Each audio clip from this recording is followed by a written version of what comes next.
thank you for choosing Chainlink Theater. Please, turn up your cell phones, grab your own snack, and hold on to your butts! Your feature presentation begins now!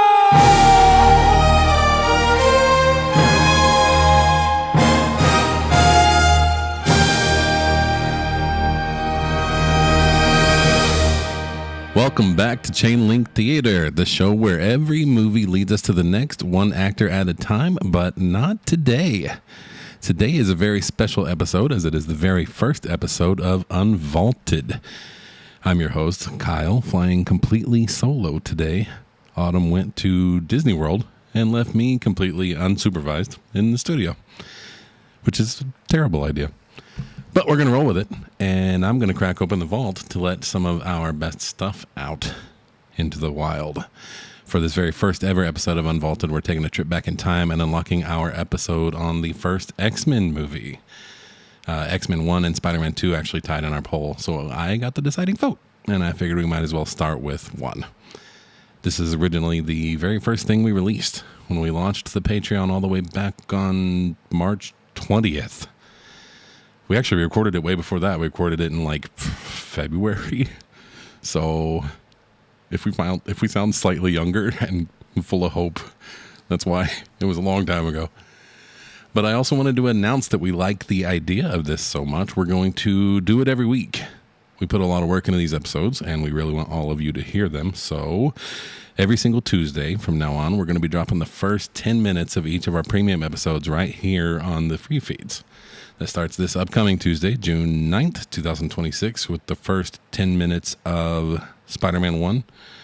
Tuesday after that, the 16th, we'll do the first 10 minutes of Fantastic Four, and so on, all the way through Avengers Doomsday. And to celebrate that, I actually have a second announcement. From now through the end of the year, you can get your first month in the VIP Lounge for $1. We have a discount code now, DOOM, D-O-O-M, all capital letters. You just go use that on patreon.com/chainlinktheater, and you instantly unlock the entire backlog. That is 7 legacy episodes covering 20 movies. That was like 24 hours of content by itself, plus Iron Man all the way through right now. Tomorrow we'll be through Avengers Age of Ultron, and all of that will be available to you instantly as soon as you pay the $1. So if you can get through all that content in a month, then you're listening to us cover 30 movies for $1, and then you can cancel if you really want to. And you can listen to it right where you're hearing me right now. Getting the VIP Lounge set up on your phone takes like 10 seconds. You just visit the link. I'll put it in the description, or you can type it in patreon.com/chainlinktheater. Or if you're on Spotify, you can actually just go look up the show. And then you enter the promo code DOOM, D-O-O-M, all capital letters, and Patreon gives you your own private RSS link. You copy it, you paste it right into your favorite podcast app, Spotify, Apple, YouTube Music, Pocket Casts, Podcast Addict, if you're one of those people, whatever your favorite app is. And then all the premium episodes drop right next to your regular shows seamlessly, and you never have to go to patreon.com ever again. They just show up there every week. I think that's all I have. It's going to be enough housekeeping. Let's step back to February and talk about the movie that really kind of kicked off the modern superhero craze. We're talking early 2000s CGI, black leather suits, and Autumn's strong opinions about Wolverine and Jean Grey. So I'll leave you right here and let you listen to the very first X-Men movie. Enjoy. Avengers!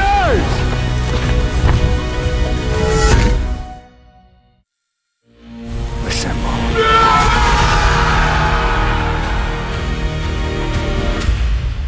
Welcome to Chainlink Theater's VIP Lounge. I'm Autumn. And I'm Kyle. This series is going to be a little bit different from what we normally do on Chainlink Theater. Instead of chaining movies together one actor at a time, we're starting what we're calling the Doomsday Clock. Yes. From here on out, every episode moves us 1 minute closer to Avengers Doomsday.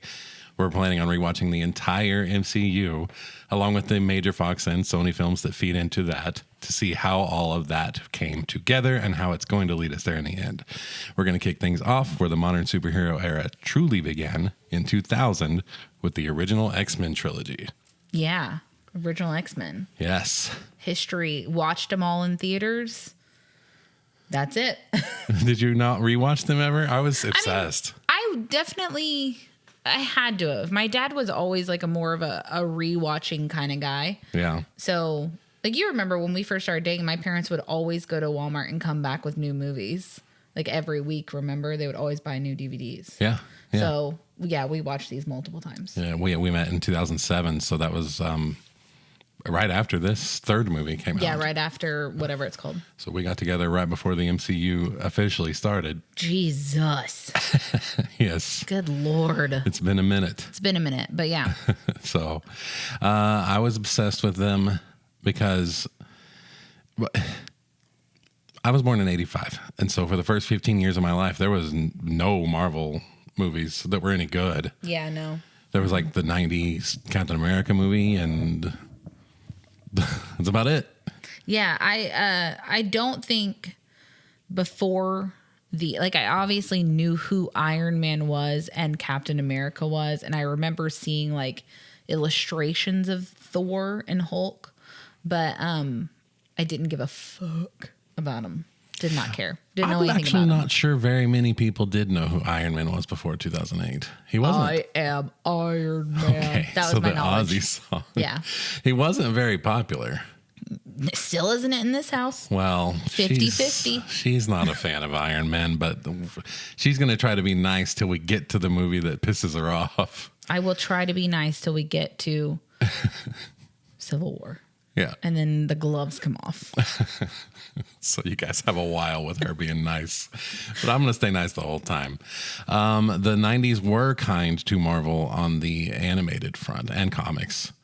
Chris Claremont took over the comics around the 90s, and he's the one responsible for that animated series. That is probably why you know who the X-Men are.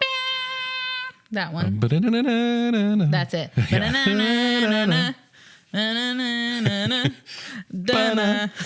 Yeah. Yeah, that one. We used to watch those because I definitely remember, like Storm, Beast, Rogue, Jubilee, Wolverine. obviously, Cyclops. We ordered Pizza Hut at some point in the 90s, and it came with the VHS that had the first 2 episodes, Night of the Sentinels and something else. Nice. And so I just watched that first episode. Yeah. I can probably quote the whole thing. I feel like we have watched it as a married couple, and I remember you just sitting there talking over it. Yeah, that's the only time my autism really, Yeah. really shines. Yeah. Which, I mean, to be fair, I do that with a lot of movies. So you getting one is fair. Yeah. Okay. Thanks for letting me have one. Yeah. Fair enough. But yeah. Do you have any other history you want to cover because we're not doing there's not really any point in talking about actors or anything like that. They'll come up when they come up in this series. So. Yeah, we'll touch on them as we get to them. So we're not going to go through individual actors' entire histories or anything like that. Yeah, this started the modern superhero era. It was 20th Century Fox bought the rights from Marvel. Marvel was not doing super great around the mid 90s, even though that animated series was amazing. The comics people weren't reading comics anymore, as they still really aren't today. Yeah. So they sold a lot of the rights, the film rights, to Fox, and Fox was really only interested in the X-Men. Yeah. I mean, they had a popular show, so it makes sense. Yeah. It's way easier to get kids from the 90s to want to go to see X-Men movies. Yeah. Than picking the Guardians of the Galaxy, which I don't think would have panned out very well if they had made that in 2000 instead of X-Men. No. So. No. It was directed by Bryan Singer, who directed Usual Suspects in 1995, and then Apt Pupil, and then Fox was like, yeah, that's our guy. Interesting. Yeah, so he had one amazing movie and one problematic movie. We're not going to talk about that today, which was enough for Fox to think hiring him for their baby was a good idea. How much did they really invest in it? I mean, to be fair, though, it was a pretty big cast for it being a new IP kind of a thing. Not a new IP, but a new movie. I don't know. I don't know what the budget was. Patrick Stewart is a big get. McKellen? Ian McKellen, Halle Berry. I don't think Hugh Jackman, Hugh Jackman was at the was time. very new. Yeah. This was Anna Paquin had probably done more at the time than Hugh Jackman had. Yeah, and she's a kid. Yeah. She was like, what, 18 when this was filmed? Yeah. Yeah. Yeah, 18. It was written by David Hayter. And those of you out there that are like, oh, that's the name of the guy that voices Solid Snake. Yeah, it's the same guy. I don't know how many people made that connection. There's got to be someone. Virtual system. Virtuous mission. That's what he says. Virtuous mission? Stop repeating me. So it is that guy who voiced Solid Snake in the first 4 Metal Gear Solid games. I don't know. I didn't even know. Until today, I did not know he was a screenwriter. Me neither. I'm glad he has another hustle, honestly. Yeah, good for him. That's pretty cool. This script is pretty good, I think. I did enjoy it. I mean, I think having just rewatched all of them, I would probably say, in my opinion, the first X-Men's the best. Yeah, I'm a bit of a toss-up, but... Between the first and second? Yeah, definitely. Definitely. Could you imagine if all of a sudden you were like, no, I love Last Stand? No. What? Okay. Yeah, the way this is going to be structured is we have already watched all 3 of them. Yeah. So we're now sitting down To record. with hindsight. With 17 pages of notes. Yeah, what do you normally have, like 6? 6, which I mean is about 5. on par. So 6 per 6 per movie. movie. I did a little bit less for the last movie because I think I was getting tired. So, Yeah. but yeah, are you ready to just get into the X? My last note before the movie starts is the composer is Michael Kamen. That's not interesting. I didn't think the score was good here, and he doesn't have any other notable credits. Okay. So we can jump into the plot. Okay, back a box. Back of the box, I can do that. Yeah. Born into a world filled with prejudice are children who possess extraordinary powers, the result of unique genetic mutations. Under the tutelage of Professor X, the outcasts learn to harness their powers and must now protect mankind from the evil Magneto. This first chapter of the X-Men saga features an all-star cast, including Hugh Jackman, Halle Berry, Anna Paquin, and Rebecca Romijn. Oh, yeah, Rebecca. Yes. Romijn. No longer Stamos. Well, not on this Blu-ray anyway. Yeah. She was at the time. Yeah. All right. Yeah. I thought of something to say while you were reading that, but now it's gone. So Is it gone? Let's go on. Okay, let's go. Okay, so we opened like a crazy like Windows 95 splash screen, and like which is how all 3 of these start. I wrote 2000s DVD menu. Yeah, it's crazy. It is It's just wild. like we figured out how to use computers. Here we go. And Yeah. It's just like this looks awful, and I don't know what's happening. And it was loud. It was loud, but with that music from Michael Kamen that I talked about, it was interesting. It was supposed to look like Cells or something? like genes, Yeah. like splicing, but it didn't. No. It just looked like like you said, a screensaver from like I an was Xbox. confused. You know, like when, like back in the days when, like I loved the one where you're running through walls. You know that brick one, walls, the brick yes. wall one. So It that's didn't what look that bad. Yeah, it did. It looked like a little bit cleaner version of that. Oh, okay. In my like opinion. a futuristic version. And then we get this like, I'm sure that anyone who's seen, like I would assume anyone who has seen this movie remembers how it opens because it's really a horrifying opening of a movie. Yeah. Because you get Poland 1944 and this horrific scene of a young Magneto being separated from his family on their way into a concentration camp. And you watch him realizing he's separated and he starts like crying and screaming and pulling down a fence to try and get to his mother. And the only way they can stop him is they hit the small child over the head with a gun, which knowing, like I've listened to like Lapodal last podcast talk about, you know, the Nazis and stuff, and they would have done horrific experiments on him after that. Oh, definitely. So I'm surprised he survived. Yeah. Well, he's yeah. a superhuman. This is the heaviest intro It is. to a superhero movie even since. And it really explains a lot of why Magneto hates humans. Oh, yeah. Is valid. Yeah, that'll do it. I hate humans. Valid. Yeah. And I didn't look through the Holocaust. Yeah, no. But, Yeah. and then like, what's it called? A juxtaposition.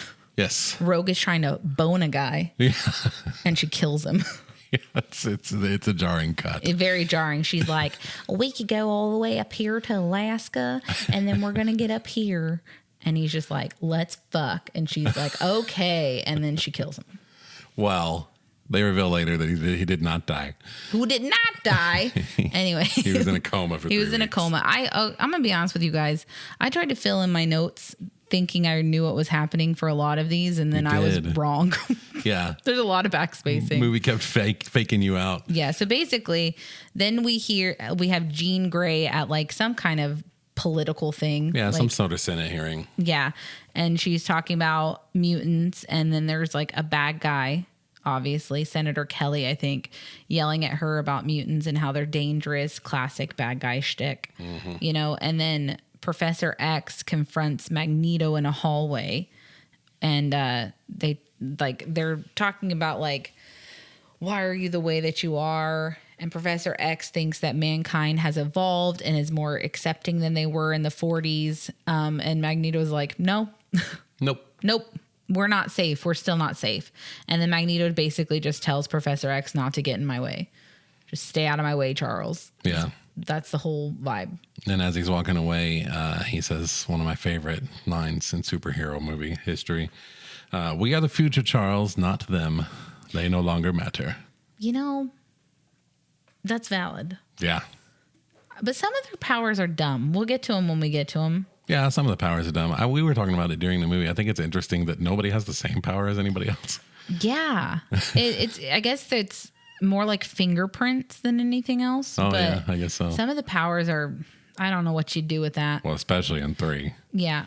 Well, 2 is when I think that I had the biggest issue with some of the powers. But anyway, yeah. So then we're in Canada, I think. I don't know. It's cold and snowy.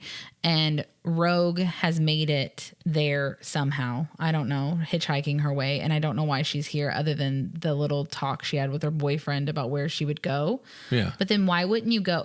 Okay, if you were genuinely running away from home, why would you go in the exact place you told everyone you wanted to go to? That's lined out in your room. Yeah, on a map. literally like, this is my dream location. Yeah. And she's basically at a bar because she was with a truck driver, and she's at which you were yelling at her because she got out of the truck completely wrong. Yeah, she got out backwards. 3 points of contact. Yes. She got out like an idiot. Yeah. And then so we're in this bar. No one's questioning why there's a child here. Nope. Because at this time in the movie, they say she's 17. So she should not be here. And it's like a fight club. And then we get to see the Wolverine. Yeah. And the Wolverine does the Wolverine thing. And he beats up the guy. And I did like the fact that every time he hit the guy, it was like an aluminum bat sound. Yeah. So but it only nobody happens noticed. here. Yeah. And yeah. I did like it, though. It's just to be like, adamantium. Yeah. But nobody noticed that sound. Yeah. And then we have a child sitting in the bar, AKA Rogue, and no one's asking any questions. And then Wolverine and his stupid haircut sit next to her. It is dumb. So it's supposed to be comic accurate, but it looks dumb in the cartoon too. it gets worse in X2. It does. So way worse. Way worse, actually. I think the gel budget increased for X-Men 2. Clearly. So, and then we get the exposition on the TV about a law being passed, blah, blah, blah, something, something, mutants. I don't know. Yeah. That's pretty much it. Yeah, that's pretty much it. Yeah. And then the dude from the fight, for some reason, he's a dumbass. Yeah. Comes up to Wolverine and is like, I know what you are. You owe me money. And then Wolverine's like, I don't owe you shit. This dude just whipped your ass with rules. Yeah. And I'm sorry. Like, you got hit with a man who has metal in his body, in his bones, and you're talking to me? Yeah. You're an idiot. And your friend already will not back you up. Take this one out of the gene pool, okay? Yeah. Let's just remove that one. Yeah. But like, he's an idiot, so he gets the shit beat out of him, basically. And then like Wolverine, for some reason, takes his claws out in front of all these people where he could have still pretended to be not a mutant. Well, the guy already clocked him. But you have no evidence. You have no proof. Nothing's happened. All I did was beat you in a fight. That's all that's happened. Yeah, well, now he's afraid for he's fight or flight. He's afraid for his life. From this guy? Well, from the whole bar. He's not afraid for his life. He regenerates. Yeah. So, no, he's not. But anyway, like, and then he takes his claw out and he, like, puts one claw against the guy's, like, I don't know. I'm going to call it a Chad apple because the guy seems like a Chad to me. But, like, and then he chops a gun in half. And then the guy for the bar is like, get out. And Rogue's like, this seems like a guy I should go with. This unhinged man. Well, So she'll all be right. protected. And then I don't know what happened. I guess he like. They play a thud sound. I don't know why she'd be making a thud back there. She's asleep. How did he not notice her getting in anyway? Because I feel like his smell is off a lot of the time. Maybe she disappeared during the scene with where he's standing awkwardly with the claws out. No, because he walks out and there's like a little shot of her going like perking up and like looking off to where he walked. So she definitely followed him, and I guess it must have been a sound, but so far these first few scenes I'm way in. These are amazing. Oh yeah, they're fantastic. Yeah, even today. Oh, and I forgot to mention, because this does come up, she's the one who warned Wolverine that like one of the guys in the bar was gonna hit him. That's literally all that happened. Oh, and she thinks she saved his life because of that. Yes. Yeah. So he like tells her to get out of the back of his car. She gets out of the back of his car, and then she's standing there, and he's like, "All right, bye, kid." And she's just like, "I saved your life." And he's like, "No, you didn't." Yeah, I like when she says, "Where am I supposed to go?" And he says, "I don't know." She says, "You don't know or don't care. Pick one." Pick one." Yeah, I like that. So he just drives like 100 yards away, and then she lets her in, and then she eats all of his beef jerky. Yeah. True. And then she notices the dog bone ID card on his, like around his neck that says Wolverine for some reason. And she calls herself Rogue.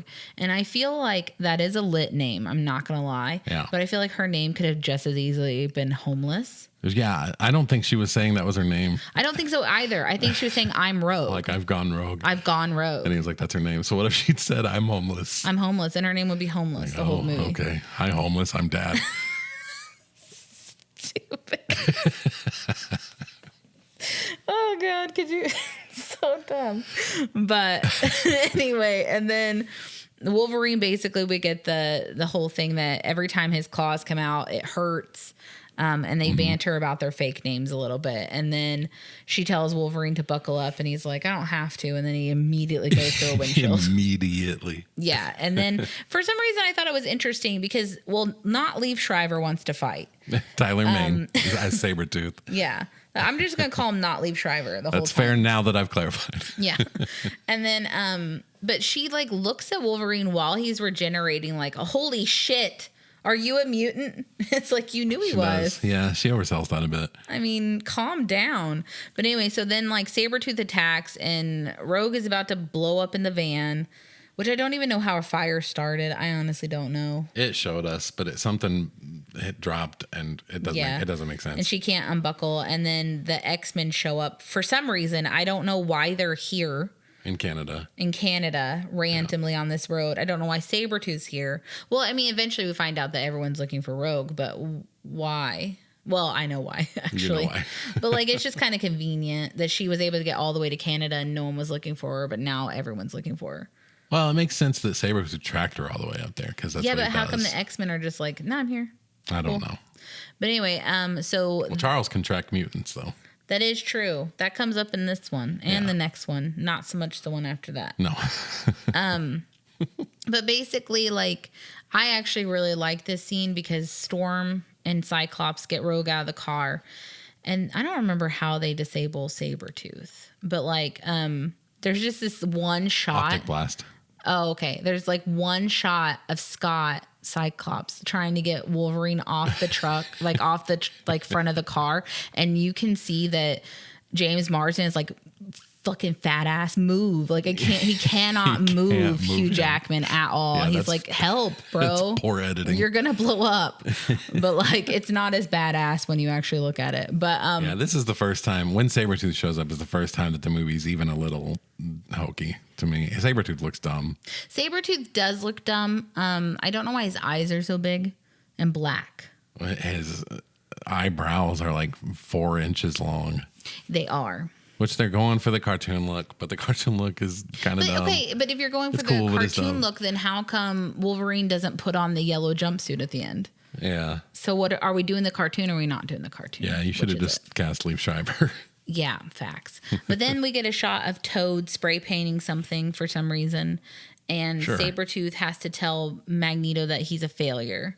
So this is when we find out that everyone's looking for Rogue, possibly.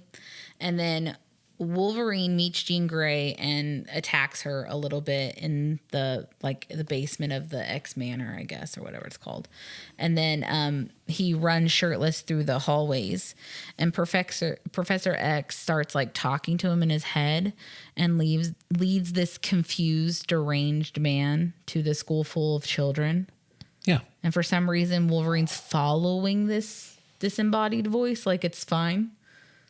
He hides from it at first, and then he hears a different voice. He hides from it at first, and then Professor X opens the elevator door, and then he's like, well, all right, well, I'll go in here. And it's like, why are you now following it? The subtitles said that one of the voices was X and one was Scott. Oh. And he was listening to the Scott voice for some reason. Anyway. Who he does not even like. He hates him. So then, like, he just has this deranged man come into a classroom full of children. Yeah. Yeah. And then we basically get the whole like, this is a school and all that stuff. And then, so they meet, and then Professor X, I feel like, re-traumatizes Logan by reminding him that he doesn't know anything about himself. Yeah. And it's just like, hey, you don't have any memory. Do you remember that? He's like, Jesus. You don't know where you come from. And it's you just don't like, get the trauma, not me, my trauma. It's my story, bro. And then Bobby, aka Iceman, is a cock blocker, and he ruins the fire guy Pyro's Riz with Rogue. Yeah. Which I didn't appreciate. No. I don't blame you. I didn't like it. And then he also asks Rogue, because Rogue's in class now, because I don't know how long Wolverine's been asleep, but like we're already in school. She's already enrolled. Yeah. So, and then Bobby asks Rogue her name, and then he makes her an ice rose. And I honestly think he just misheard her. Yeah. Okay. He's just going to call her Rose. Can you get your melting water off my desk with my work, please? Thank you. Like, okay. But then Professor Charles Xavier asks for 48 hours that Logan must stay at the X Manor so that he can figure out what Magneto wants with him. Because at this point in the movie, the X-Men think that they want Wolverine. Yeah. Which is interesting because Professor X knows that Rogue's power is more than you would think. Like, he would know that Rogue's more powerful than Wolverine. Yeah, and you'd think he would be able to read Sabretooth's mind if he was tracking him. And know that, like, Wolverine's been out in the world for years, you know? Yeah. You're right. He should have been able to read Sabretooth's mind to be like, get the girl rather than let me go get this adult man. Yeah. I don't get it. But anyway, doesn't make sense. Maybe he only does it when he wants to. But like, that's true. So basically, he can't leave. And then the senator at the beginning of the movie gets killed by Mystique in a helicopter. And then she kicks his butt. Oh, because he doesn't get killed. This is when I kept thinking people died. Yes. But they fly to Magneto's island. Not at all creepy. Why does he have... my question is, where did they get all this money? Magneto and Charles have so much money. Well, it makes sense why Magneto would have money, because he would have no problem using his powers for financial gain. True. But where did Professor X get his money? It's touched on in the comics that his parents are rich and that he's made financial investments, but that doesn't make him sound like a great guy if he's reading minds for financial gain. You know what, though? I mean, in reality, I don't blame him. No, and he's using it for good. Yeah. Or tax exemption. Well, he's using it to lift up the downtrodden. Yeah. The oppressed. True. But anyway, I just think it's interesting that it's basically like, well, we have to make them independently wealthy. I love Dean Koontz, but a lot of his heroines, in his books are like very talented, very wealthy people. So the money aspect of the story is not involved. They just have money. Yeah. They've never had to worry about anything. Yeah, they kind of do that here. Yeah, you're right. They are filthy rich, both and then, of them. like, Wolverine starts hitting on Jean Grey, and she's in a room talking to everyone else about Logan's medical history, and I don't know why Cyclops and Storm are in on this meeting. There's a lot of meetings throughout all these movies that involve people they shouldn't. Yeah, that you're just like, why the fuck are they there? Yeah. That's so weird. This has nothing to do with you. Yeah. But, like, isn't this against, like, what's it called? doctor-patient confidentiality. It was like a HIPAA violation. Yeah, it's a HIPAA violation for sure. Yeah. But like, I don't understand why Wolverine's so infatuated with Jean Grey. And I don't like Jean Grey in any of these movies. Yeah. Because I don't like that and I understand that in the comic book they have a romance or whatever.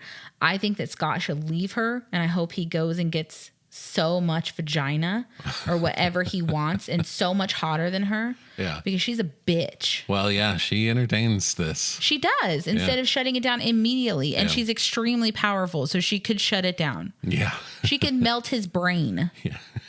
Right. But anyway, so then Magneto is talking to Senator Kelly about stuff. And then apparently this UN summit is super important. Yeah. That's all you need to know. Yeah. And then Magneto's house did you notice that like everyone could see their breath at Magneto's house? And I don't know why. I don't know why that was added. I don't know either. So, it looks like an island off the coast of Ireland, which would be cold, but the jet setting we do in this trilogy. Yes. It's insane. It is. But like then like Magneto goes into this like really fast fan, and then a light ball comes out, and then the light ball is bad, but then nothing actually happens, and then you're just like, okay. Yes, it does. Well, you don't know at first. You don't You're just know like, yet. Okay, well, cool, He does it cool like trick, bro. Well, yeah, he has Senator Kelly tied up and makes sure that he's caught up in that blast. Yeah, but it just looks stupid because he just goes up and then the fan's just spinning and you're just like, okay. And then the light comes out and you're like, oh shit, something's going to happen. Nothing happened. Okay. All right. So then Wolverine is being just like super weird around Jean Grey. I don't know what is up with this woman's pheromones, but like, I hate it. She's taken and it makes me mad because Scott deserves better. Agreed. So, and then he asked her to read his mind. And instead of getting the dick pics that he was trying to send to her, she gets like all of his childhood trauma. Yes. And he was just like, that's not at all what you were supposed to be looking at. You're supposed to just watch me stroke my meat. Oh my God. This is what I was thinking about.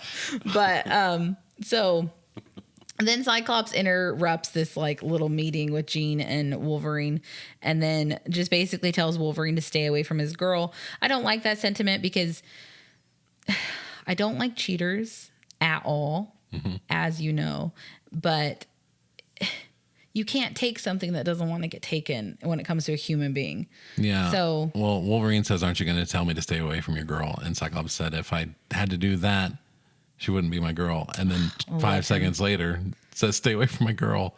Yeah, I don't. It's like, so you do have to do that. You do have to do that because you can't trust her because how many more unconscious men has she done this to? Yeah. He's just the newest one. Yeah. Like, I don't like it because also Wolverine, I feel like must smell disgusting. I don't think so. I think he stinks. That would bother him. I don't think it would because like animals stink. Dogs stink. Yeah, but they don't have the brain size that we do. I think he has the same brain size as a dog. No. Pretty sure that's where his name comes from. No. All right. I don't like him. You don't have to like him. I don't like him. I just don't like this aspect of the story that goes on for all three of these movies. Yeah. She's taken, you move on. That's it. But then again, it's also on her because she's not telling him to stop. But anyway, and then we get Wolverine having a nightmare. And then for some reason, this is another problem I have about this. So a child, Rogue, is able to walk into this adult man's bedroom at a school in the middle of the night. Why is there not a separation of, hey, this is a strange man who's sleeping near the children? Why isn't he sleeping in the lab? I just don't get it. Yeah. I don't like it. I don't get it. This is like, okay, and I know you don't watch Star Trek, but the Star Trek is so lax on security protocols.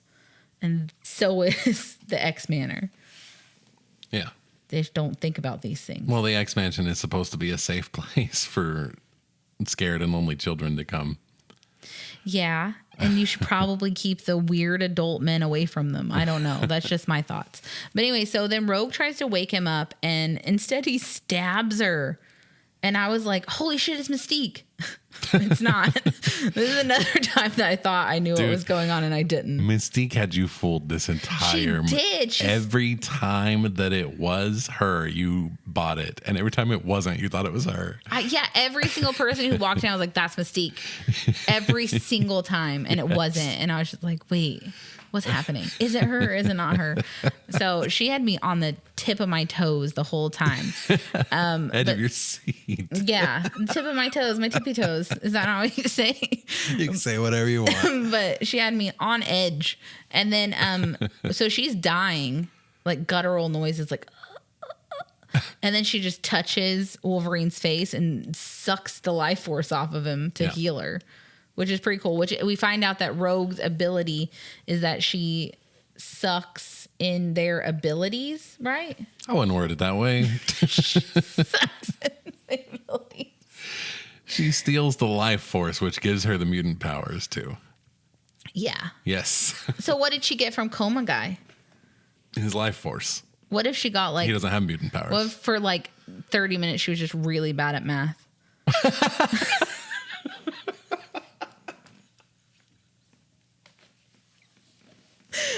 Anyway. Nice. So, okay. Then the senator, we go back to the Senator Kelly, who's now in bars, and he's now made of jelly. That's what they did to him. Yeah, they made him of jelly. They made him of jelly. He's jelly. They have man. a jelly maker. And then what I love is he goes out the bars, and then Magneto's just like, "Where are you gonna go, bro? We're on an island." And because Senator Kelly's like hanging off the side of the island, and then Magneto tells Sabretooth like, "Hey, just pull him back in." And then, but he's so jello-y that Sabretooth can't grab him, and he falls because his like arm stretches like a broken Stretch Armstrong. Yes. And then Sabretooth just kind of like turns around and looks at Magneto. He and, has his sleeve. Yeah, he has his sleeve, and Magneto locks him in the jail instead because he's annoyed. It's so funny. Then the next clip we get is the Jello senator who does not have an ass at all, walking up to a beach naked in front of everyone, and Stan Lee's there. Stan Lee. And I think that this doesn't speak. Doesn't speak, but it's just staring at this man's dong. Yeah. Which I would too. Yeah, I guess. The jelly man walks out of the ocean hanging dong. Yeah, I'm going to be like, well, I'm going to see where this goes. Let me stick around for a second, actually. Oh, God. Yeah, I guess I would too. I'm just like, what is happening? You see that guy go from no butt crack to butt crack? I don't know what's going on there. But so, and I feel like this is the only, this is the only Stan Lee I saw in these three. No, he's in the third one. Okay, I didn't see him, so I did not see him in the second one. We may have missed it. But. Yeah. So, and then like Bobby's being like a real dick all of a sudden outside, and he's telling Rogue like, nobody loves you. Like Professor X wants to kick you out of school. He wants you to be homeless like your name and all this stuff. And like Wolverine's going to try to kill you because of what you did. Yeah. And Rogue's just like, oh my gosh, instead of talking to any adults, I'm going to just do a runaway. Yeah. She like got my namesake. Yeah. But like she runs away. And then that is Mystique. Because you know Mystique. Because you got Mystique there again too. I did, because I was like, this guy's a fucking dick. I wrote down that Mystique was being super fucking obvious every time she was somebody. All right. Just kept buying it. I wanted to save this for later, but I started buying it in the other two movies, and you weren't. You did. Yes. Because like Kyle kept in the next movies, like he'd be like, oh my gosh, what's happening? I was like, it's Mystique. Oh, fuck. Like every single time. It's really annoying to watch So, a like, movie where you can't trust that anyone is who they look like. She got me in this one like every single time, but the next two, she got you every single fucking time. But anyway, so then Rogue is missing, and then they go to use Cerebro to track down Rogue, and then pretty quickly she's in a train station. Cool. Yep. And then it must be Grand Central because the X-Mansion's in New York. but they didn't say Grand Central. No, they didn't. He said the train station. So it looked like Grand Central a little bit. It looked like it a lot, but yeah. But maybe it was. But how close is X Mansion to the city? We don't know where X Mansion is. Somewhere in New York. It's ask Billy Madison. Yeah, where does Billy Madison live? L.A. I'm pretty sure. I'm confused by that. But anyway, so the X Mansion is Billy Madison's house, by the way. Yes, sorry if you didn't know that. Yes. But then so Wolverine steals Cyclops' motorcycle, and it goes really, really fast. Dude. Really fast. And there was one neighbor on that street who didn't put their trash cans up. Yeah, before he hits the turbo. He hits the little turbo button, and they just speed up the footage like Smokey and the Bandit, and it looks so dumb. It looked so dumb. And then they zoom in on his face, and he's cackling. This is another issue I have with the lack of security. You wanted a security guard out there with the bikes? Dude, and the Aston Martins. So I've been doing Trek Watch for 5 or 6 years. But like every single problem that happens in Star Trek could have been solved by, hey, let's have some security guards here. Okay, yeah, that does apply. That is true here too. Hey, maybe this guy who's being really shady, we shouldn't give him a room that he can just walk in and out of. Maybe Tangent, we shouldn't. But every time you're excited to tell me about a Star Trek plot, it boils down to that. Yeah, because they're literally just like, or Data. Oh, this guy. Oh, fuck Data. I hate Data. I hate Data and I hate Geordi. I know. So if you guys want to come on and get interviewed, then let us know. Yeah, we love LeVar Burton and the guy from Independence Day. What is that guy's? Brett Spiner. That's it. Brett Spiner. Love you, Brett Spiner. Didn't know your name, but they're both fantastic actors. I'll give them people. that. LeVar Burton's a great person. They I don't make know me a lot hate about them. Yeah. Which I don't think is the point of Star Trek. I think you're supposed to genuinely Thank you for them. tuning into our Star Trek podcast. I could do a Star Trek podcast. If I'm completely honest with you, I could easily do one. Do I know anything? No. But do I have a lot of opinions? Yes. As is your tradition. But like Wolverine meets Rogue on the train. And I, at this point, was like, it's Mystique. That's not Wolverine. So anyway, but then it's not because then we see Mystique is just running around the mansion and messing up Cerebro due to a lack of security. Whatever. And then she puts green stuff in the Cerebro tubes. Man, the Cerebro set looks so cool. I don't know if they physically built that or if it's CG, but it looks dope. I doubt it's real.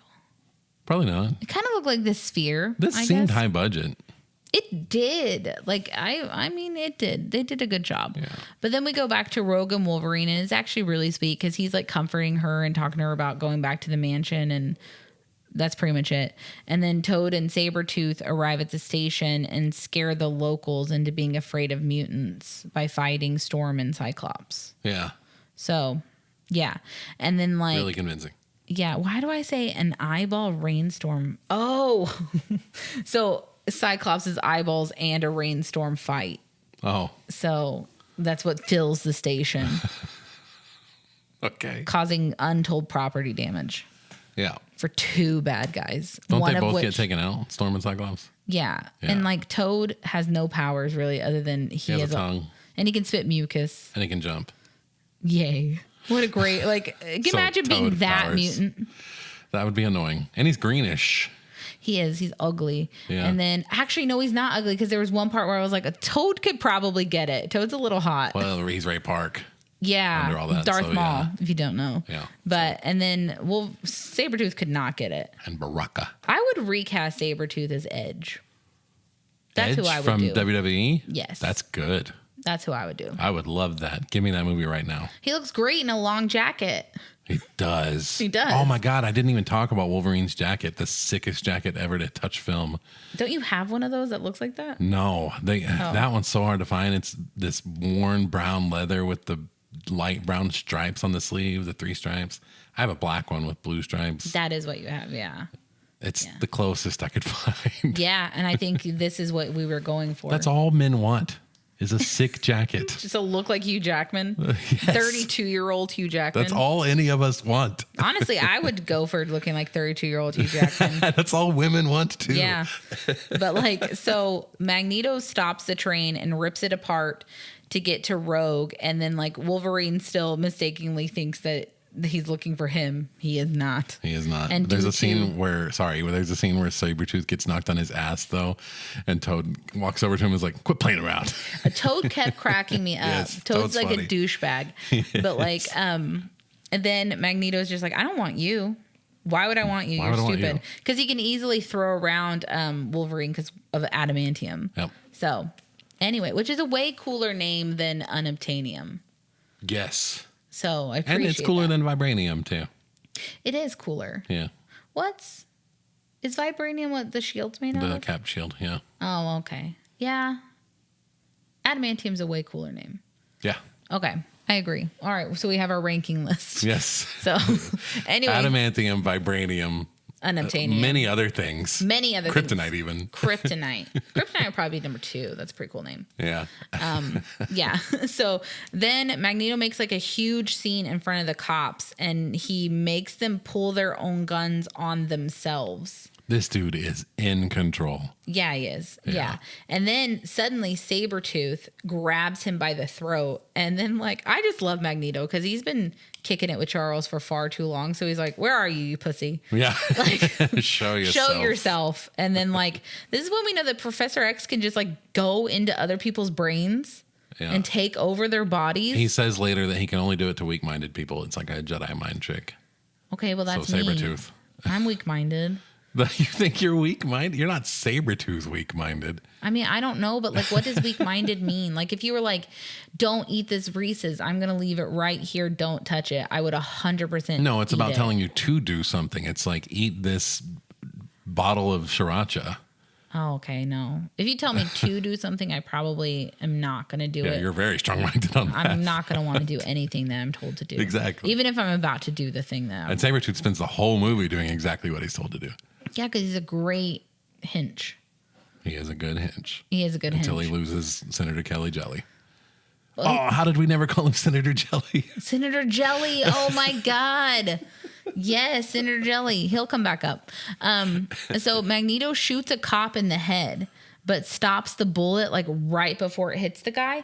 And here's what I don't get. Why didn't that cop move when the bullet was right here? Any second. You were asking me that during the movie. I have to make up headcanon to defend movies I like. I'm going to say Magneto was holding him in place by his badge or something. Okay. I like that a lot better than just not being like, nope, no thank you, and moving your head. Yeah. Oh, no thanks. I don't want to do that. They show if you guys didn't rewatch this movie, they show the bullet like spinning, circling, like drilling into his head. Yeah, between his eyes. It took a while for it to kill you like that, right? Because I don't even know if it could. I don't know how you'd speed it back up. Magneto could do whatever he wants. You're not freezing time. You're freezing the object itself.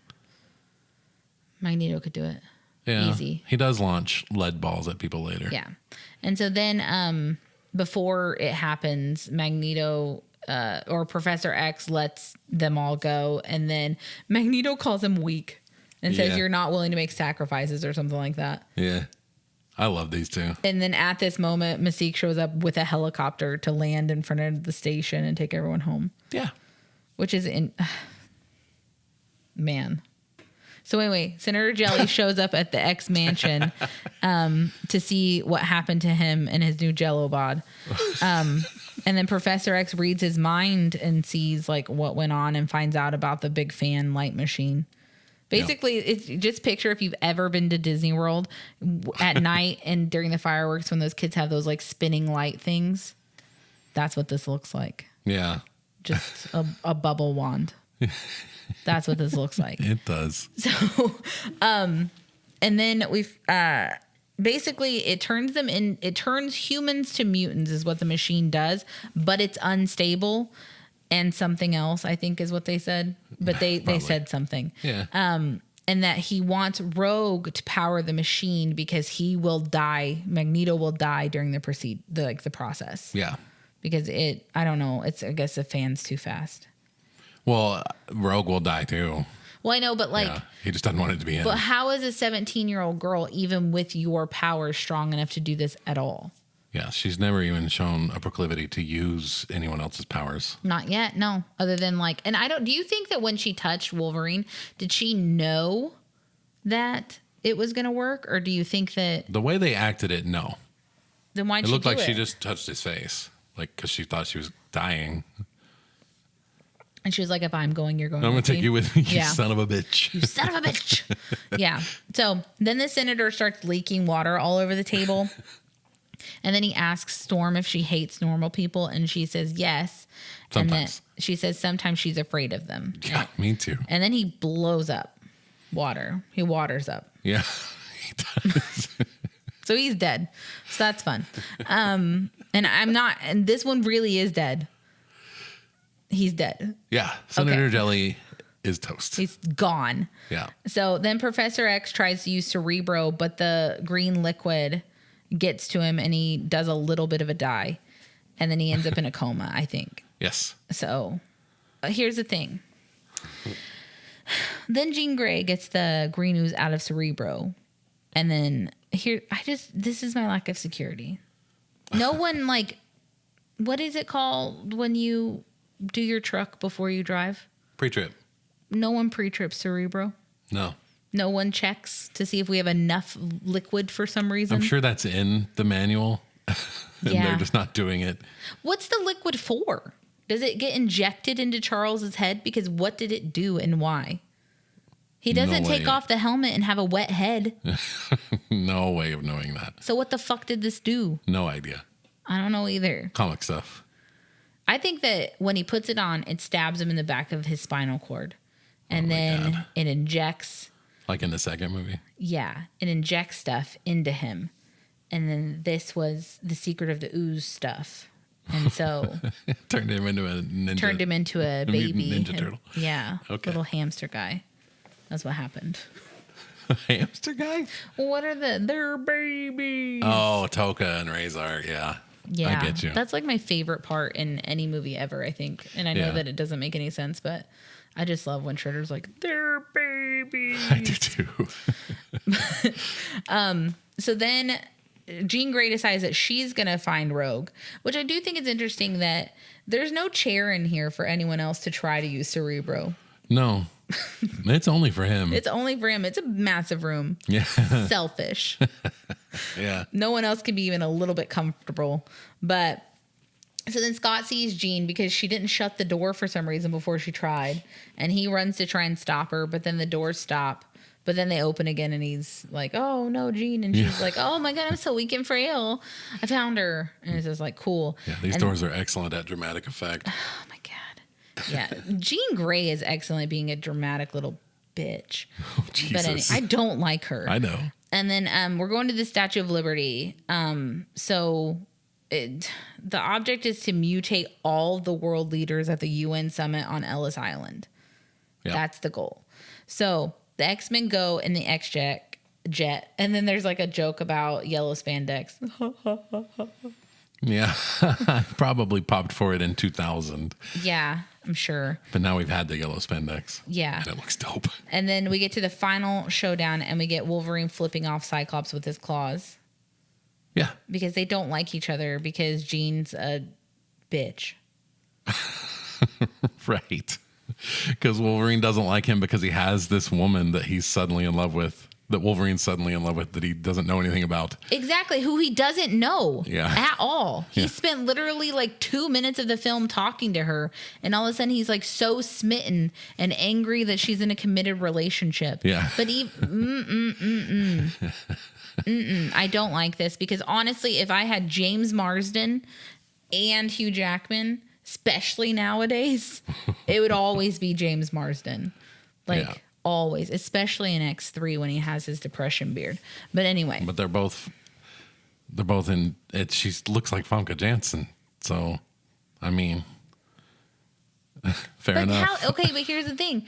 Like, Halle Berry's in this house. Yeah, nobody's interested in her. Nobody cares whatsoever. about Halle Berry. Yeah. Are you serious? Have you seen her body? Wolverine has in Swordfish. When did Swordfish come out compared to these ones? Right Because after this, 2001. you're about to see that woman's tits for no reason. Like, maybe let's hold off on going, like, double dicking down on Famke Janssen. It's Swordfish reference. Yeah. I just don't know why no one's hitting on, what's her name? Aurora Monroe. Yeah, good point. Okay. So, because there's 2 women in this house. Yes. I hate it. Anyway, so then where am I? Sorry, I forgot. Oh, so the X-Men start like walking around I guess the museum part of the Statue of Liberty. I've never been to the Statue of Liberty. I've seen it. It's very small. It's very small when you're on the Empire State Building. Yeah, it's like teeny tiny. the size of your thumb. Yeah, it's like, why would I go there? It's so little. Why would you do that?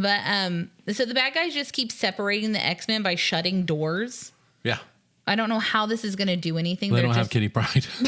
They don't have kitty pride yet. But also, like, you're assuming that they're not going to just open the door. Which, okay, this is stupid. That's how you get away from people in Resident Evil, though. And somehow Mystique can turn into statues as well. It is how you get away from people, except until you get to that fucker in Resident Evil 2. Remake. Only in Oh remake. my God. I was like, I got to the central safe area in the police station, and I was like, oh, thank God, he's going to have to go all the way around this bitch to get, like, to catch up to me. Nope. I went, grabbed whatever I needed, ran back out, choked immediately, and I screamed. Yes. He's terrifying. And he's far more terrifying than the guy who chases you in 3, because he's scheduled. Nemesis. Nemesis is like, you know when he's going to pop up, but Resident Evil 2, no. No. He just follows you until you leave the police station. Right. Freaking scary. Anyway, so then... So, yeah, they show a quick shot of her as the Statue of Liberty. Which I guess, like... What? I never assumed that you could be... Inanimate objects? Which, I mean, like, you're going to have to be the expert on if any of these abilities are canon or not. I've never seen her do that. Well, now you have. I didn't do any canon research for this. It seems like if she could do that, she could have gotten out of a lot of situations just by being a chair. Yeah, you're right. But anyway, so then, so we're getting in the fight, and Jean Grey gets shot by some mucus by Toad, and then for some reason she can't get it off by herself because I guess it hardens. She doesn't even try. Not really. Her hands she just, don't ever touch it. No, she just rolls around on the ground like. Her hands are up toward her face, but never coming within like a foot of it. She's an idiot. Yeah. And then Scott has to come and shoot the mucus off. Scott has to shoot the mucus off of her. He does. face. That doesn't make any sense either. No. How can he control the optic blast I that don't know. well? But then, and then Right before this, Wolverine tells him to keep his eye open, though. That I makes did me like laugh. that. That did make me laugh. And then, so Wolverine and Mystique are fighting. I don't even remember. I think Storm and Sabretooth must be fighting. And then, yeah, so Storm takes down Toad by throwing him in the water. That's pretty much all she does with him. And I guess he's down for the count. Yeah. So- She blows him off the Statue of Liberty. Yeah. Into water, though, so he should be fine because he's a frog. And he's never seen again. Well, how far can frogs fall?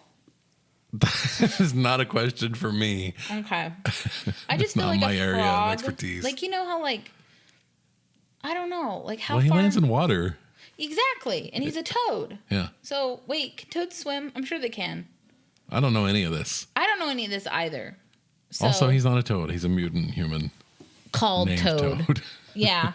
So, I think he might be fine, honestly. He should be, but he never returns. Yeah, So, never shows up. And then we get a shot of Wolverine standing in a room, and he's like sniffing, and he's all like, oh, you skipped he's fighting himself when Mystique is oh yeah, Mystique keeps switching. him, and he when he goes to clash claws with her, hers just lop off. Yes. Yeah. Yeah, and she screams Yeah. because that was part of her body. So that hurt. And then I also like the part when Wolverine's done with the fight, and Scott's like, how do we know it's you? And Wolverine just says, you're a dick. And then he's goes, like, yep, that's him. Okay. Okay, that's you. But like, so he sniffs out a fake Storm and stabs her in the stomach only once. I feel like we're not generous enough with our stabs. I think he's spent. Spoiler alert: Wolverine's like innumerable years old, at least like 200. Yeah. He was in at least World War I. Yeah. So I think one stab to the stomach has usually done it. I just feel like just try one more. He should have. Just like take it out, do it one more time for Yeah. good measure. Maybe in the heart. Yeah, and not, I mean, whatever. But then, like, so everyone regroups, and Magneto starts tying everyone to the Statue of Liberty because we pretty much get taken over immediately because Magneto is so powerful. Yeah. He just uses parts of the Statue of Liberty to tie them all up. And then Scott says, Storm, do something. And then Magneto's like, this is conductive, you idiot. Like, Yeah. which I kind of liked. Yeah. But so then Jean and Storm report to Magneto that Senator Kelly is dead. And then Magneto explains his like life goals. So there you go. And then this is how they get out. So Wolverine stabs himself to unshackle from Lady Liberty, knowing that he's just, going to be okay because he's Wolverine. And then he fights Sabretooth while Magneto is touching Rogue, the child, to give her his powers on the face. God, the way you chose to word that. Sorry. But then, so with the powers, Rogue is sent to the Torch while Sabretooth makes it back to the other X-Men, thinking he defeated Wolverine. And then Jean Grey and Wolverine work together to get Scott to murder Sabretooth, which I'm wondering how he would be charged in this situation. Yeah. Because, Wolverine has Scott's glasses and Jean Grey's a telekinetic. I don't think we've ever covered that because she's so useless in this movie that you hardly ever see her powers. She has telekinesis, Kyle. Yeah.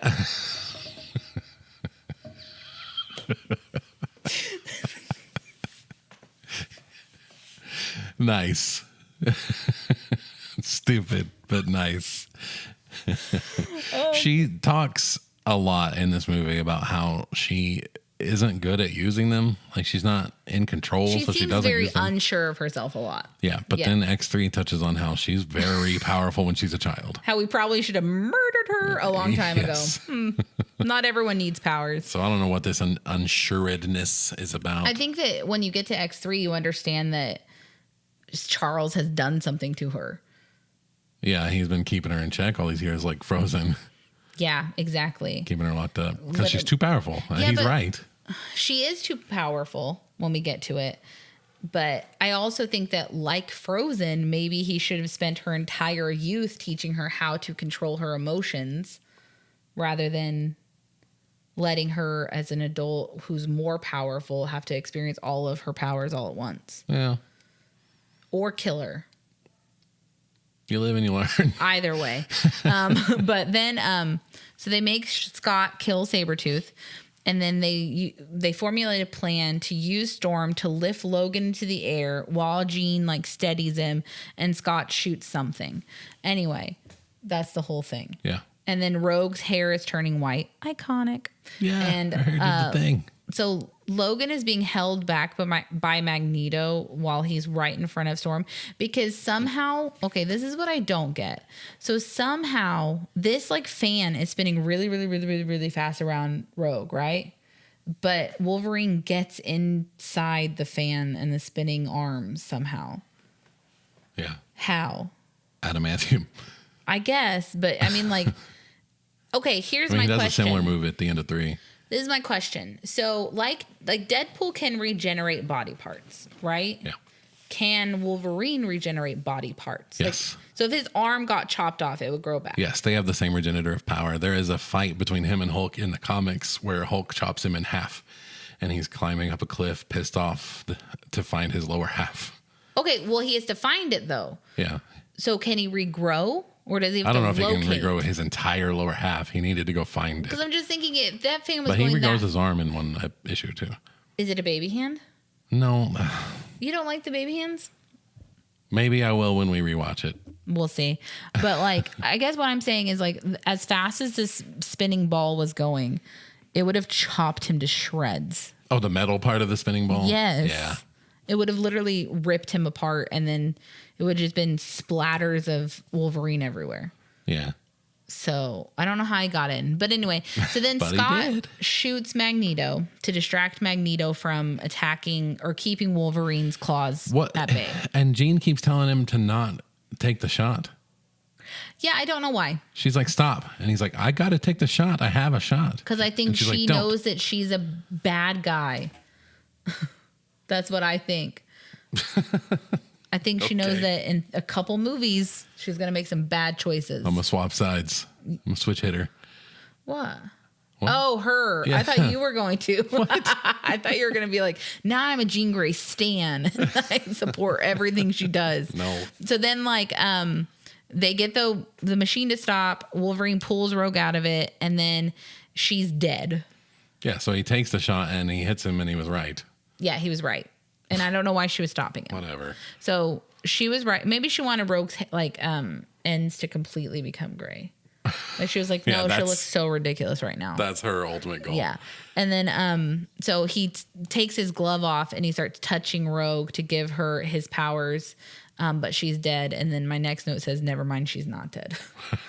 Because she like sucks off his powers again. Nobody dies in comic books except for Uncle Ben.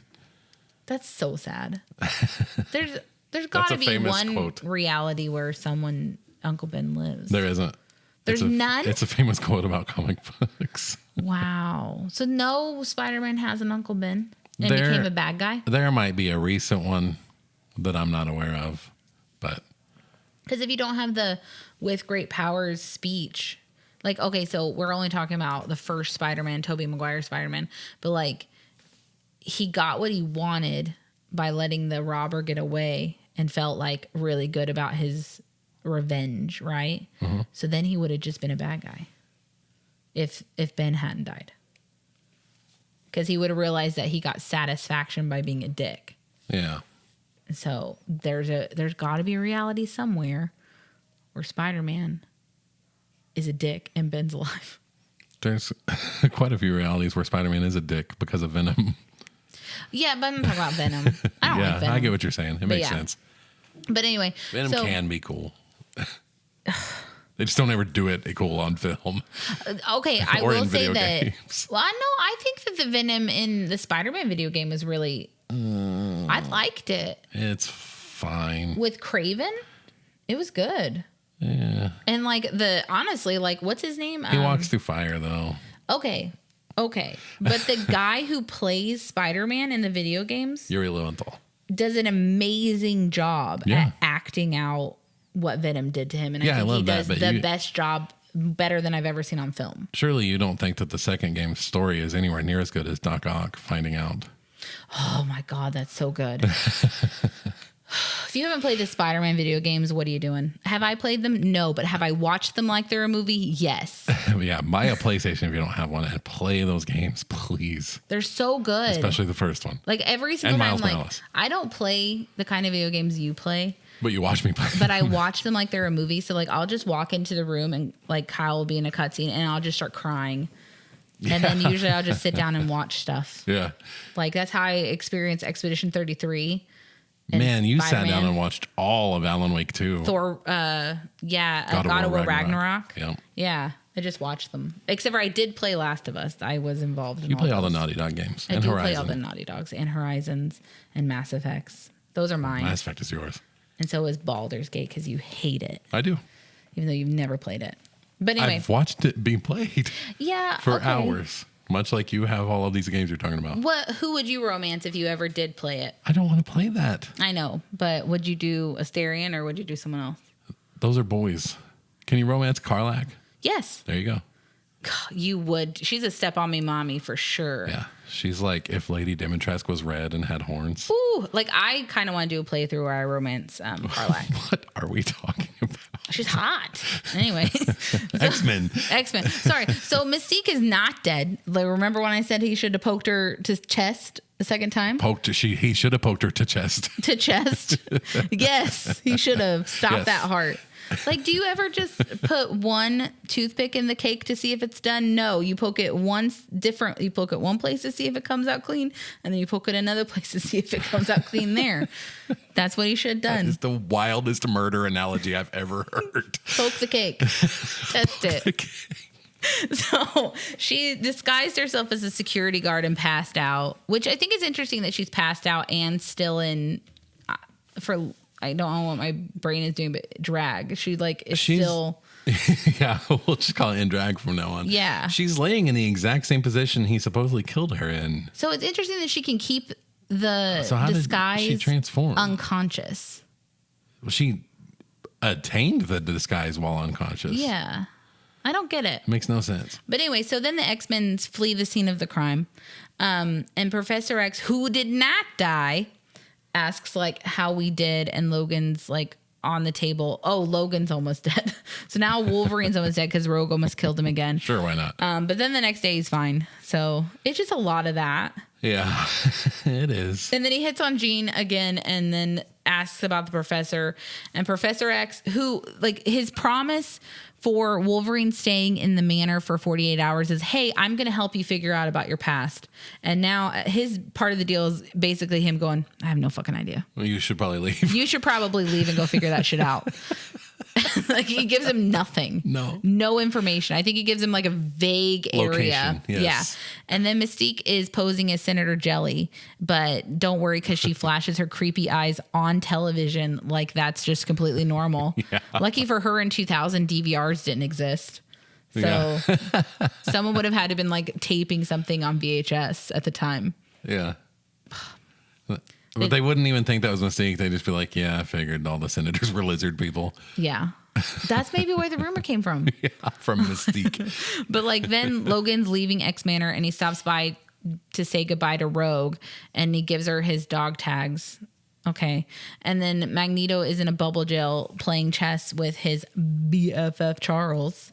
And he plastic jail. Pretty cool. Plastic jail. Like Which that here's idea. my question though. What's the fucking radius on his metal ability? Well, it's out in a black abyss. They must have figured out the exact radius. But I thought that he was a class 5 mutant. Man, there's so many Because- people that are class 5 in the comics. I'm pretty sure he's class 5 because the earth is made of metal. Yeah, that's why I'm saying like, so he can't affect the core or can he affect the core? Not at his X-Men movie power level.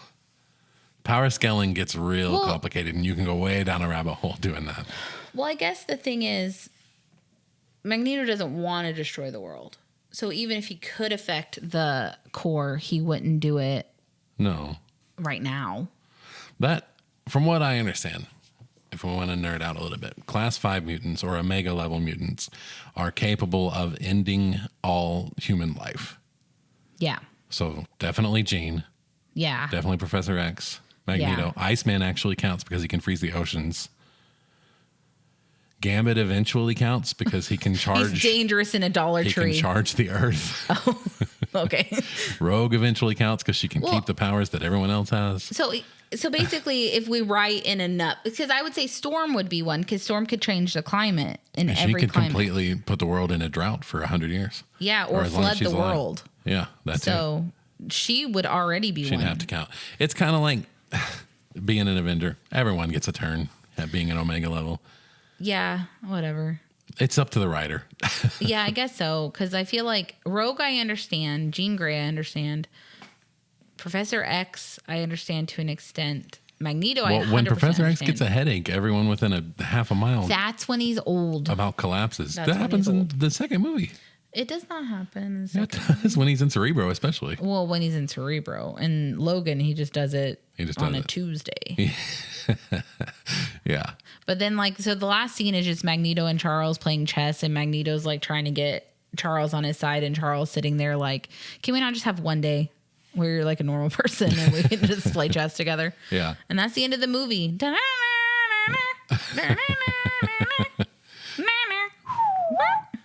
So on to X2. What's it even called? It's called X2 X-Men United. No, I had no idea. Man, that I like that first movie. I did too. I had a lot of fun. It's well written. A good job, Solid Snake.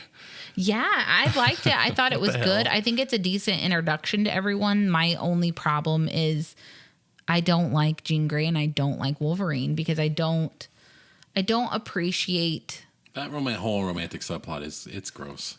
Yeah, I don't like the romantic subplot because, I mean, if she was single, fine. But like Yeah, the fact sure. that she has someone who loves her, who Wolverine also knows, pisses me off. Like, Well, he kind of knows him. He met her first. yeah, but, but I guess I'm mad at her for not They saying haven't- no. They don't spend any time developing, even though it's infidelity, they don't spend any time developing any rapport between them. It's all physical. It's all physical. It's, oh, she's a pretty girl. Fuck me. Yeah. That's pretty much it. Yeah. And So I don't like it. it doesn't make either of them come off in a positive Because wouldn't light. it make more sense if you like wrote Cyclops as like a dickhead? Or like I think they Cyclops is, tried. but they didn't. No, they did it poorly. Yeah, so bad But they kind of job, make him just Solid standoffish Snake. the whole time because he's watching his girlfriend flirt with the new bad boy. Yeah. So, like, I guess what would have made more sense to me is if Cyclops had been written as, like, standoffish or distant or something like that.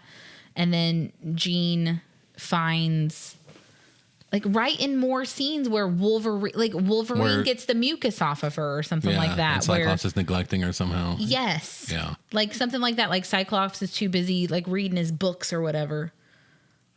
Yeah. Yeah, and then Wolverine's attending to her lady needs. Like, I just didn't like, because Scott did nothing wrong. Yeah. And I don't like it.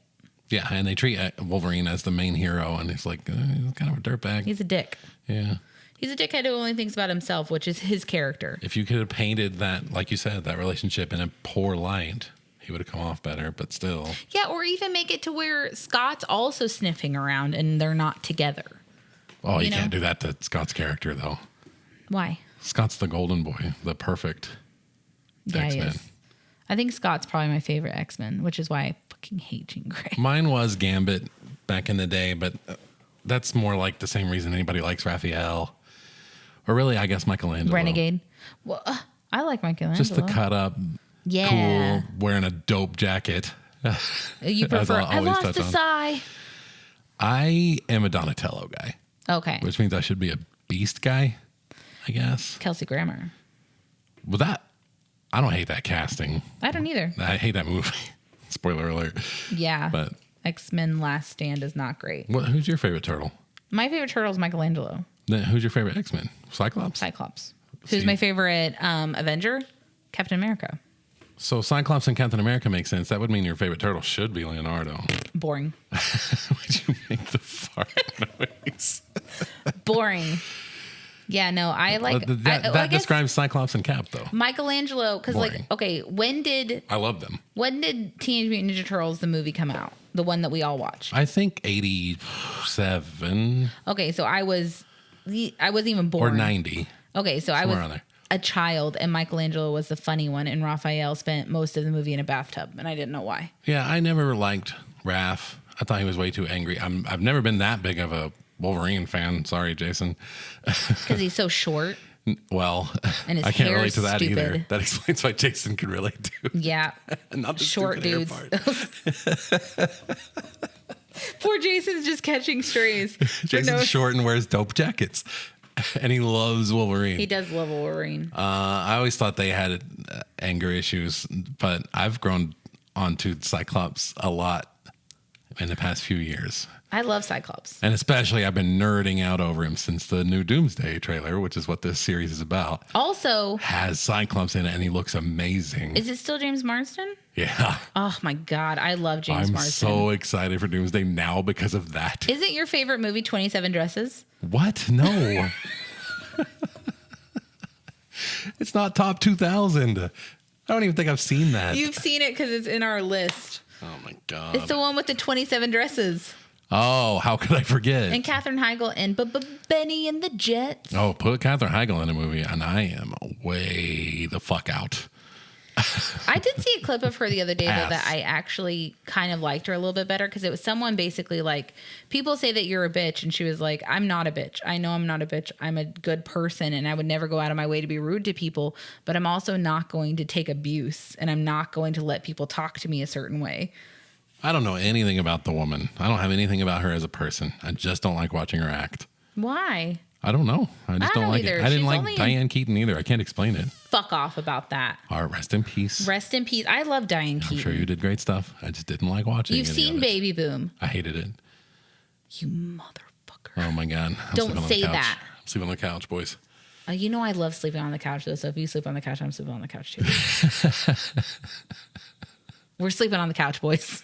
I feel highly positive about this movie. We're not going to rank things on this, no, are we? I don't like ranking things. I think that's too complicated. Yeah, okay. Well. Or recasting. Sorry about Cannon Brawl. Those are not things that I get off on. No, we're definitely not recasting. That would take forever, and I didn't do any research. But I do feel like this is great. I loved it. I think it holds up. As far as superhero movies, would it be in my top 10? Probably not. The MCU is very good. But not top 10. I could see top 20. It probably wouldn't be. I mean, ranking them could be fun. I think of the three that we watched, I think I would go 1, 2, 3. Like, first, second, third. Or Yeah. The only thing I would argue is 2, 1, 3, and I'm not even sure about that. So let's get into 2. Let's get into 2.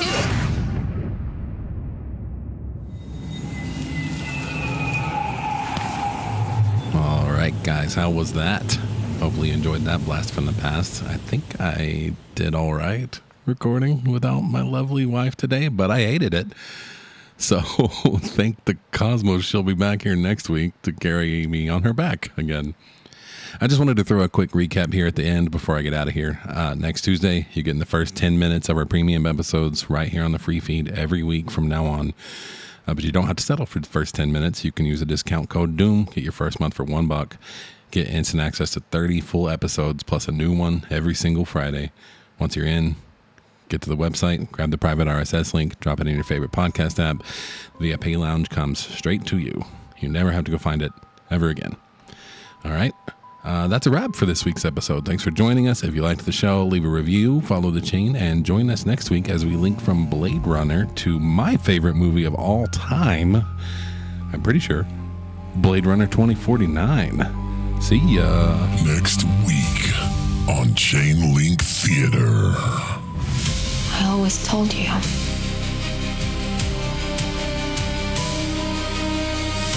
You're special.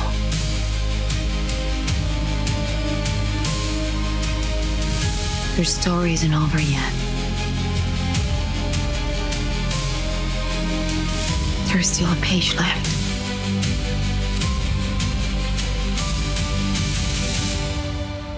But I can only make so many. Shh. Happy birthday.